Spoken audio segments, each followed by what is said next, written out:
70,000 لوگ ایسے ہیں جو بغیر حساب جنت میں جائیں گے، ان کا کوئی حساب نہیں ہوگا۔ اللہ اپنے کرم سے انہیں یوں ہی جنت عطا فرمائے۔ صحابہ نے عرض کی یا رسول اللہ صلی اللہ علیہ وسلم وہ کون ہیں؟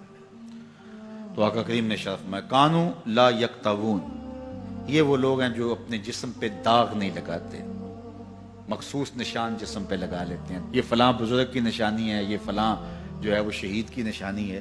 اللہ نے جب تمہیں سالم الاعضاء پیدا کیا ہے تو اپنے بدن کو تم کیوں نشانی؟ اس نے ساری نشانیاں لگائی ہیں، اس کی نشانیاں اتنی پکی ہیں کہ اس نشانیوں میں فرق بھی نہیں لگتا نا۔ یہ تمہارے انگوٹھے کی نشانی ہے، 6 ارب انسانوں کو لے آؤ اور نشان انگوٹھا لے آؤ، کسی ایک کا بھی نہیں ملے گا۔ یہ نشانی تمہارے رب نے لگائی ہے۔ جیسی صورت تمہاری ہے ایسی صورت کسی اور کی نہیں بنائی، تمہیں منفرد بنایا اس میں۔ پوری کائنات میں سارے لوگ تمہارے جیسے ہیں لیکن تم پھر بھی الگ دکھائی دیتے ہو۔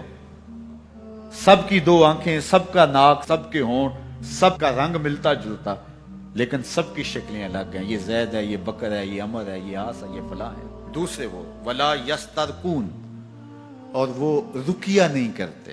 یہ چھو منتر، جادو ٹونا، ہر وقت عاملوں کے پاس بھاگے پھرتے ہیں اور وہ انہیں جو ہے وہ غلط سلط ٹوٹ کے ٹونے بتاتے ہیں اور وہ کرتے رہتے ہیں۔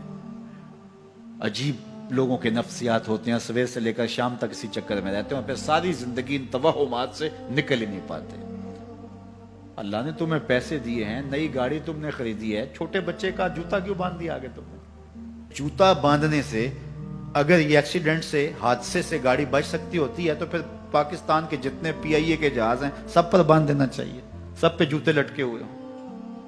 عجیب تم نے فلسفہ تراشا، کسی نے جو ہے وہ کالی رنگ کی پٹی باندھ دی نیچے، اس سے اس کو نظر نہیں لگے گی۔ گھوڑے کے پاؤں کے نیچے جو کھری لگی ہوئی ہوتی ہے، کچھ لوگوں نے اپنے گھروں میں وہ باندھی ہوئی ہوتی ہے کہ اس سے ہمارے گھر کے اندر کوئی مصیبت نہیں آئے گی، کوئی تکلیف نہیں آئے گی۔ کسی نے ہنڈیا اپنے گھر کے اوپر الٹی رکھی ہوئی ہوتی ہے، یہ ہنڈیا بچا لے گی، اور میاں ہنڈیا کیا بچائے گی تجھے؟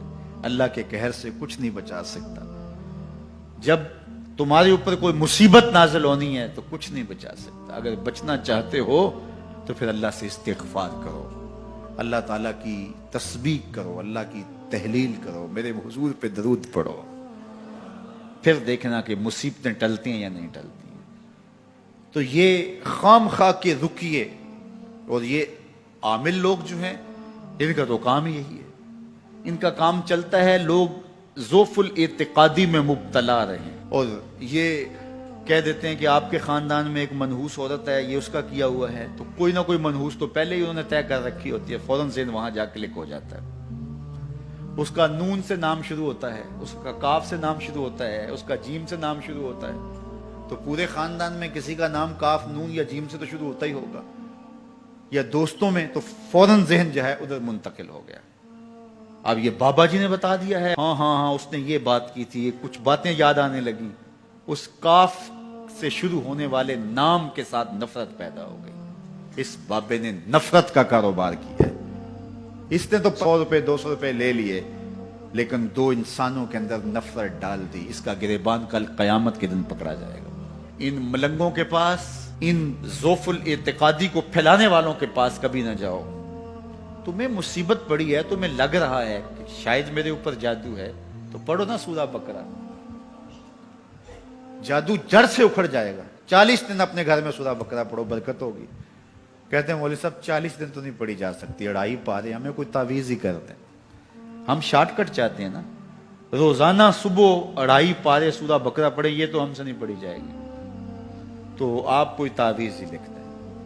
کاروبار میں برکت نہیں، میں کہتا ہوں پڑھو نا سورہ واقعہ، 3 رکوع ہیں، برکت ہوگی۔ ہم کہتے ہیں ہمیں تعویذ ملنا چاہیے، بس وہ ہم گلے میں رکھ لیں، بٹوے میں رکھ لیں، پرس میں رکھ لیں اور ہمارا کام ہو جائے، ہمیں کچھ بھی نہ پڑھنا پڑے، ہمیں وضو تک نہ کرنا پڑے، نماز نہ پڑھنی پڑے اور برکت ہو جائے۔ ایسے برکت تو نہیں آتی۔ اس لیے چھوڑو ان کی جان، آؤ قرآن مجید پہ آؤ، آؤ سجدوں پہ آؤ، آؤ دعاؤں پہ آؤ۔